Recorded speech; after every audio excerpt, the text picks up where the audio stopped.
Here's the latest on Brexit, and the Brexit story is likely to be navigating through a maze with no way out. And while Britain's exit from the European Union stays complicated, one thing is certain: the people of Britain are sick of the drama. Britain's two main parties stand snubbed in the recently concluded European election. That's the first solid indication of what's playing on the minds of the people since they voted to leave the EU in 2016. There's been so much delay, and I think everybody's absolutely cheesed off with the whole thing now. I think the general public have all had enough of it. People are confused and they're getting really annoyed by it all, because I think the MPs are just looking after themselves and not after the public, really. Now, voters have rejected the handling of Brexit so far and instead have shown support to parties that were unequivocally pro-Brexit or pro-European Union. In other words, they have voted for clarity, but that's a long way to go. As of now, Britain is gearing up for a race to the Prime Minister's chair. Theresa May is on her way out. She announced on Friday that she was quitting over her failure to deliver Brexit. The terms of our exit and a new relationship with our closest neighbours that protects jobs, our security and our union. I have done everything I can to convince MPs to back that deal. Sadly, I have not been able to do so. But it is now clear to me that it is in the best interests of the country for a new Prime Minister to lead that effort. So I am today announcing that I will resign as leader of the Conservative and Unionist Party on Friday the 7th of June, so that a successor can be chosen.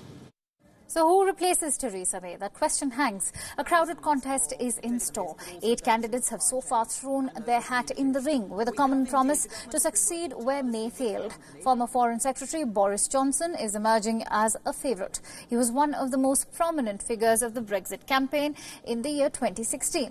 He has said Britain should be prepared to exit the bloc without a deal if no acceptable agreement can be reached.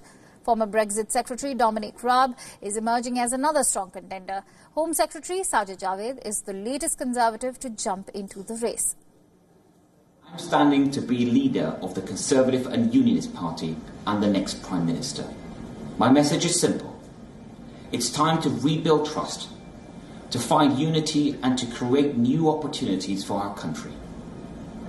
As last night's results made all too clear, we must get on and deliver Brexit to ensure there is renewed trust in our democracy. I love my country, and my pledge to the British people is to be a leader who is always straight, fighting for their interests. I enter politics to do my best for this country, the country which has done so much for me. As Prime Minister, I would strive to achieve that ambition every single day. Also in the race are Health Minister Matt Hancock, Britain's Foreign Secretary Jeremy Hunt, former House of Commons leader Andrea Leadsom. This contest officially begins in the week of June 10th, and Conservative Party members will then choose the winner from the final 2 candidates. After quitting as leader of the ruling Conservative Party on June 7th, Theresa May will stay in office as a lame duck Prime Minister until her party chooses her successor, who will then become Britain's Prime Minister.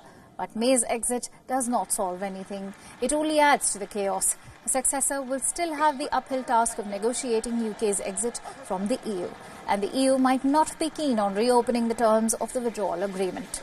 The other big challenge for the successor would be getting the agreement approved by the Parliament. Theresa May had failed 3 times to get her Brexit deal passed. Some analysts say May's departure might make a no-deal Brexit more likely, in which case UK's economy will take a severe hit. There is no clarity on whether the UK will eventually even leave the EU. As of now, the exit date is set for October 31st, with or without a withdrawal agreement.